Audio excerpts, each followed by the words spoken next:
Hello everyone. तो चलिए आज स्टार्ट करते हैं अपना हिस्ट्री के चैप्टर 2 क्लास 6 की बुक का on the trail of the earliest people. इसका मतलब ये है कि आज हम जो सबसे पहले जो लोग थे ना उनके बारे में पढ़ेंगे। अब देखिए तुषार की ट्रेन जर्नी है। जैसे जैसे तुषार अपनी चेन्नई जा रहा था दिल्ली से ट्रेन में अपनी कज़न की शादी में, तो जब वो अपनी विंडो सीट पे बैठे हुए बाहर ट्रीज़ वगैरह को देख रहा था तो उसके अंकल उससे बोले, तुषार क्या तुम्हें पता है कि ये जो ट्रेन्स हैं ना जिसमें हम जा रहे हैं वो 150 ईयर्स पहले ही शुरू हुई हैं और बसेस तो उसके भी थोड़े टाइम बाद शुरू हुई हैं। तो तुषार के दिमाग में एक सवाल आया कि अगर ये इतने लेट शुरू हुए हैं तो जो बहुत पहले जो लोग रहते थे वो कैसे ट्रैवल करते थे। तो ये चैप्टर जो है उसी चीज़ के बारे में है। The earliest people, why were they on the move. ठीक है, कि वो मूव क्यों करते थे। तो देखिए हम सबको पता है, हमने फर्स्ट चैप्टर में पढ़ा था कि जो सबसे प्रिमिटिव जो सबसे पहले लोग थे वो थे हंटर गैदरर्स। और हंटर गैदरर्स कौन होते थे? जो अपना गुजारा चीज़ों को गैदर करके, एनिमल्स और प्लांट्स को गैदर करके उन्हें कंज्यूम करके करते थे। क्योंकि पहले ऐसे दुकानें तो होती नहीं थी कि आप जाओ और दुकानों से सामान ले आओ।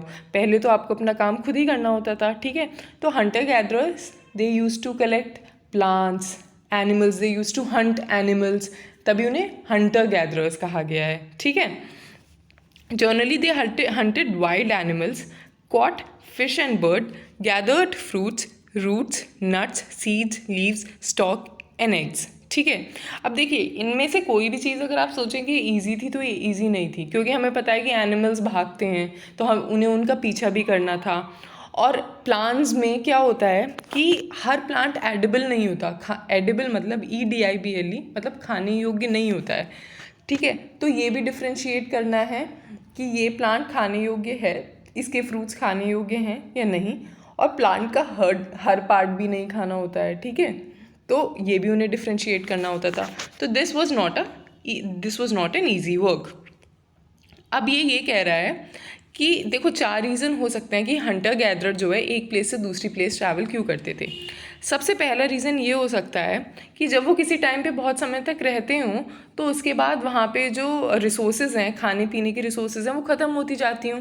आसपास के जितने भी जानवर वगैरह थे वो भी हंट कर लिए। तो सबसे पहला रीज़न तो ये हो गया। ठीक है, जो पेड़ पौधे थे उनसे भी जो भी था, क्योंकि फर्टिलाइज़र्स वगैरह तो होते नहीं थे सॉरी फर्टिलाइज़र्स वगैरह तो होते नहीं थे। ठीक है, तो इतनी प्रोडक्टिविटी भी नहीं होती थी कि बार बार एक ही पेड़ से जो है बहुत बहुत कुछ उगे जा रहा है, तो ऐसा भी नहीं था।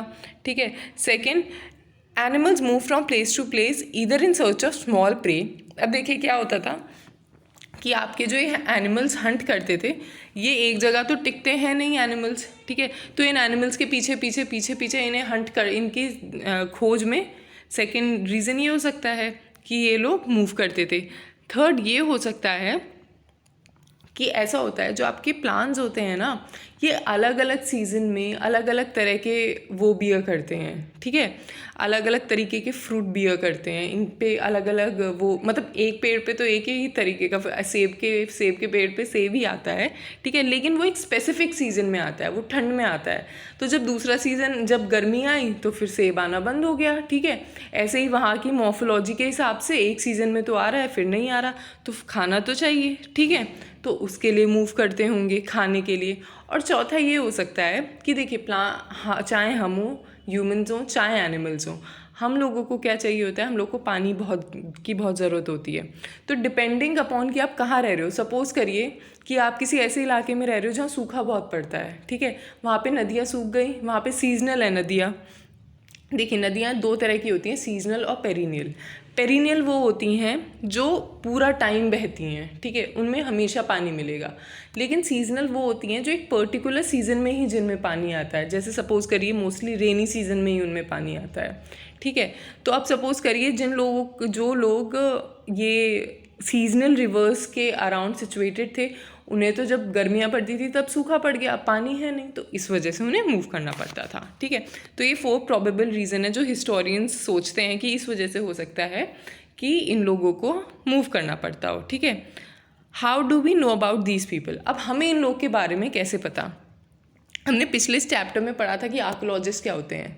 आर्कोलॉजिस्ट वो होते हैं जो पुराने लोगों के बारे में, पुरानी जगह के बारे में, पुरानी चीज़ों के बारे में पढ़ते हैं। ठीक है, तो ये जो होता है आर्कोलॉजिस्ट जो होते हैं यही सब पता लगाते हैं कि ये इन चीज़ें जो साइट्स पे चीज़ें मिलती हैं कि ये लोग कैसे कैसे रहते होंगे, क्या इनका कल्चर था, क्या था, ठीक है।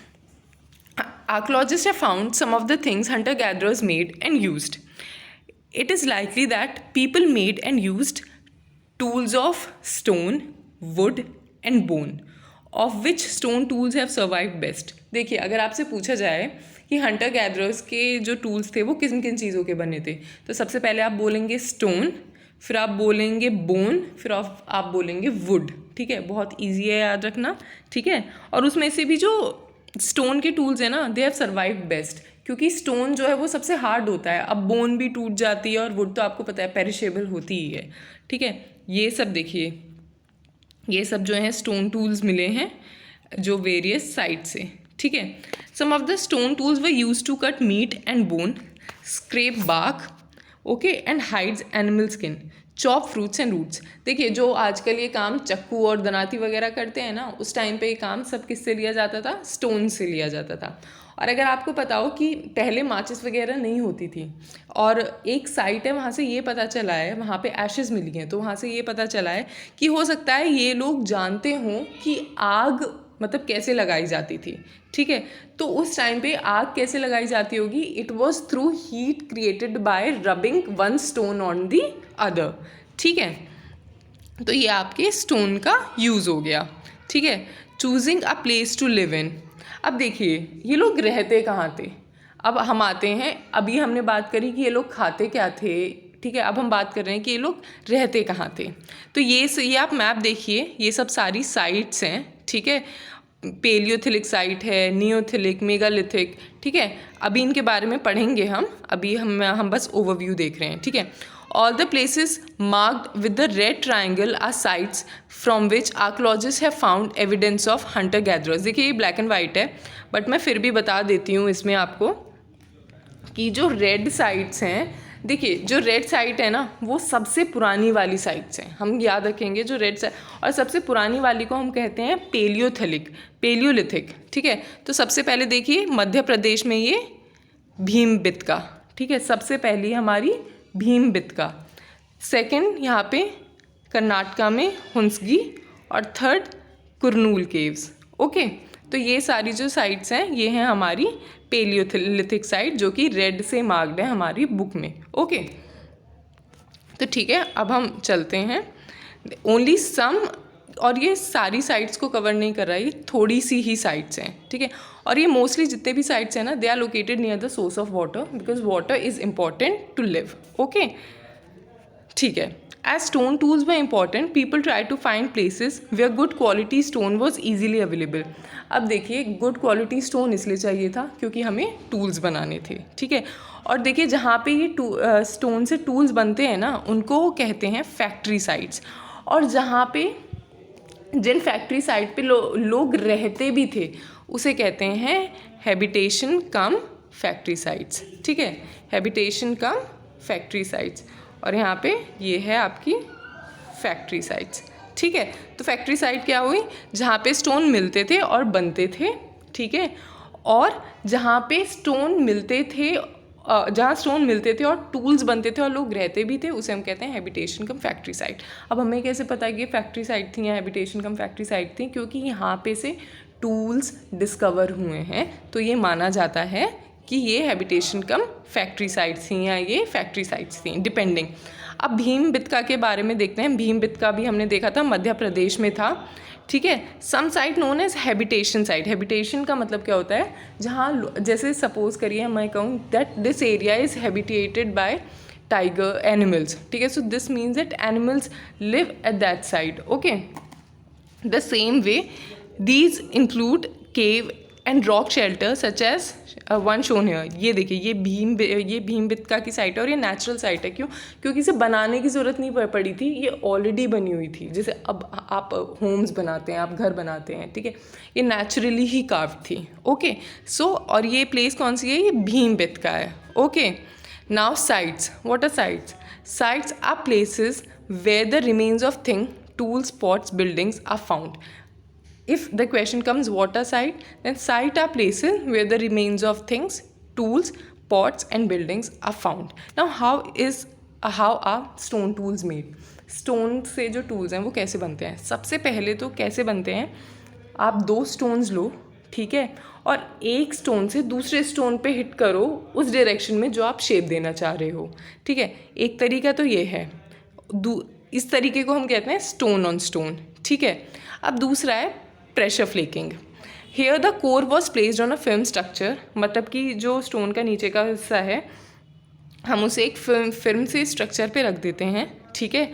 और जो हैमर है, हैमर स्टोन जो है उससे क्या है कि उसे हिट करते हैं और उसी शेप, उसी डायरेक्शन में जैसे हम उसे शेप देना चाह रहे हैं। दोनों में फ़र्क ये है कि पहले वाले जो दोनों थे, जो स्टोन ऑन स्टोन था, उसे तो हम हाथ में ही लेके एक से दूसरे पे मार रहे थे जिसे हमें बिल्ड करना है। पर प्रेशर फ्लेकिंग में हमने एक स्टोन को जिसे हम टूल बना रहे हैं उसे एक फिल्म स्ट्रक्चर पे रख दिया। Now finding out about fire. Find the Kurnool caves on map 2. Traces of ash have been found here. As I told you कि कुरनूल केव्स में जो है वो ऐश मिली हैं, जिसका मतलब ये है कि उस वक्त लोग आग के बारे में जानते थे। देखते हैं कि कुरनूल केव्स कहाँ पे थी, ठीक है। कुरनूल केव्स हैं आंध्र प्रदेश में और ये रही कुरनूल केव्स, ठीक है। तो चलिए अब चलते हैं वापस। A changing environment. Around 12,000 years ago, there were major changes in the climate of the world with a shift towards a warm structure. देखिए 12,000 साल पहले उससे क्या था कि इन्वायरमेंट थोड़ा ठंडा था, फिर इन्वायरमेंट में चेंजेस हुए और इन्वायरमेंट थोड़ा सा गर्म हो गया, जिसकी वजह से कुछ ग्रासलैंड डेवलप हुए। ग्रासलैंड क्या होते हैं? जहाँ पे मेजरली ग्रासेस होती हैं और कैनोपी, जो ट्रीज़ हैं बड़े बड़े ट्रीज़, वो थोड़े कम होते हैं। अब इसी वजह से क्या हुआ, जो जानवर ग्रासेस पे वो होते हैं ना, ग्रासेस पे सर्वाइव करते हैं, वो इंक्रीज़ हो गए, जैसे deer, antelopes, goat, sheep and cattle. Those who hunted these animals now followed them, learning about their food habits and their breeding season. It is likely that this period people start thinking about herding and rearing these animals themselves. Fishing also became important. Okay, अब इस time पे जब ये animals बढ़ गए ना, उसके बाद लोग इन्हें खाने के लिए, इन्हें हंट करने के लिए फॉलो करने लगे। बट उसके बाद दे रियलाइज़ कि जैसे उन्हें रियलाइज़ होगा कि इनके और भी बहुत फ़ायदे हैं, they give us milk, they give us wool, तो they started rearing them. Okay, this was also a time when several grain-bearing grasses, including wheat, barley and rice, grew naturally in different part of the subcontinent. अब देखिए grassland बन गए थे तो normal सी बात है, अलग अलग टाइप की जो ग्रासेस हैं वो ग्रो होने लगी, और यही टाइम था जब आपके वीट, राइस वगैरह ये ग्रो होने लगे। Men, women and children probably collected these grain as food and learned where they grew. Okay. And when they ripened, this may have led them to think of growing plants on their own. Okay, so एक तरीके से यहाँ से agriculture और domestication of animals and starting of agriculture वगैरह start हो गया। Names and date, तो देखिए अब सबसे पहले ये देखते हैं कि हमें याद कैसे करना है। सबसे पहले का जो टाइम था ना, जो सबसे पहले का टाइम था, उसे हम कहते हैं पेलियोलिथिक। क्या कहते हैं उसे? पेलियोलिथिक। और ये 12,000 साल पहले, 12,000 ईयर्स पहले का जो टाइम है उसे हम कहते हैं palaeolithic, sorry. Okay, and this is the longest span of time covering 99% of human history. ये याद रखिएगा, दिस इज़ वेरी इंपॉर्टेंट। अगर आपसे पूछा जाए which is the longest time span of time covering 99% of the human history, then it is Paleolithic. Okay, now comes Mesolithic. हम meso को याद रख सकते हैं कि पेलियोलिथिक सबसे पहले पी, ठीक है, मिडिल में मीज़ोलिथिक, ठीक है, मतलब कि मिडिल में। अब ये टाइम वो था जिसमें इन्वायरमेंटल चेंजेस सबसे ज़्यादा हुए थे, and it started about around 12,000 year ago till about 10,000 years ago, ठीक है। और इस टाइम पे जो टूल्स थे ना वो बहुत छोटे छोटे थे, तो जो छोटे को हम कहते हैं माइक्रो, तो इस टाइम के टूल्स को हम कहते हैं माइक्रोलिथ्स। ओके, और जो सबसे नया टाइम है, जो सबसे लास्ट जो अभी का टाइम है, उसे हम कहते हैं Neolithic.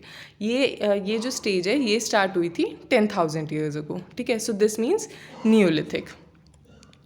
Rock painting and what they से। अब देखिए आप ये पेंटिंग देख रहे होंगे तो आप देखिए कि ये मतलब ये डिपिक्ट कर रहा है कि एक आदमी जो है वो किसी एनिमल जैसे डियर वगैरह होगा उसे कैच करने की कोशिश कर रहा है। Many of the caves in which these early people lived have paintings on the wall. तो देखिए एक जो पिक्यूलियर फैक्ट है वो ये है कि केव्स वगैरह में जो लोग रहते थे ना वो पेंटिंग्स बनाते थे, और जो सबसे बेस्ट पेंटिंग है वो भीमबिक्ता में, जो अभी हमने पढ़ा था कि जो कहाँ पर है, जो कि मध्य प्रदेश में, और वो किस रिवर पे सिचुएटेड है, वो साइट है नर्मदा रिवर पे सिचुएटेड, वहाँ से मिली हैं। ठीक है, हु डिड वॉट। तो देखिए अब ये बात कर रहा है कि उस टाइम पे क्या काम कौन करता होगा। फॉर एग्जांपल इनका ये मानना है कि घर जैसे फूड ग्रेन्स वगैरह उगाना, डोमेस्टिकेशन करना, ये सब काम वुमेन और बच्चे करते होंगे घर के। And the mails they must be going out and hunting animals, या फिर सब सारे काम मिलके करते होंगे। तो अभी ये डिफरेंशियली क्लियर नहीं है कि कौन कौन सा काम करता था, या सब मिलके काम करते थे। ठीक है, या फिर जो पेंटिंग्स हैं वो सिर्फ वुमेन बनाती थी, या सिर्फ मेन बनाते थे, या दोनों बनाते थे। So this is something which is which is out of context and it is not really important for the paper and it is neither clear. Now this is a paragraph, ostriches in India. Ostriches were found in India during the Paleolithic period. Now Paleolithic period was the oldest period and ostriches are found from the earliest of the time. ठीक है, large quantities of ostrich eggshell have been found at पटने इन महाराष्ट्र। अगर ये question आ जाए कि सबसे ज़्यादा ostrich के शेल कहाँ से मिले हैं, तो वो मिले हैं एक जगह जिसका नाम है पटने, और वो है महाराष्ट्र स्टेट में। A closer look Hunsgi, a number of early Paleolithic sites were found here. At some site, a number of tools used for all sort of activities were found. They were probably habitation cum factory site. तो अगर आपसे पूछा जाए कि ये हुंस्की जो है ये कैसी साइट थी, फैक्ट्री साइट थी या हैबिटेशन कम फैक्ट्री साइट थी, तो ये हैबिटेशन कम फैक्ट्री साइट थी। दोनों में फ़र्क क्या था, फैक्ट्री साइट वो है जहाँ पे स्टोन मिलते थे और उनके टूल्स बनते थे, और हैबिटेशन कम फैक्ट्री साइट जो है जहाँ पे लोग रहते भी थे, वहाँ स्टोन मिलते भी थे, और वहाँ टूल्स बनते भी थे। एक बार देख लेते हैं हुंस्की कहाँ पर है अपने मैप में। ठीक है, देन वील गेट बैक। देखिए ये रहा हुंस्की, अभी हमने मार्क कराई था, बट ये है हुंस्की। ठीक है, और हुंस्की का है, it is in Karnataka. Okay, ठीक है। तो और ये क्या है, हुंस्की क्या है, हुंस्की है habitation cum factory site. In some other smaller site there is evidence to suggest that tools were made and they were mostly made of limestone. अब देखिए लाइमस्टोन इंडिया में सबसे ज़्यादा मिलता है कर्नाटका में, और हुंस्की साइट कहाँ है, कर्नाटका में। ठीक है, तो याद रखिएगा। अब ये एल्सवेयर, ये फ्रांस से जो है ये एक केव में ये पेंटिंग मिली है, और ये स्कूल के बच्चों ने कुछ 1000 साल पहले की, कुछ 100 ईयर्स पहले की बात है जो बच्चों ने ढूंढी थी। It has nothing to do with, क्योंकि इसमें कोई फैक्ट नहीं है। So that's it for the video. I hope you all liked it and thank you so much.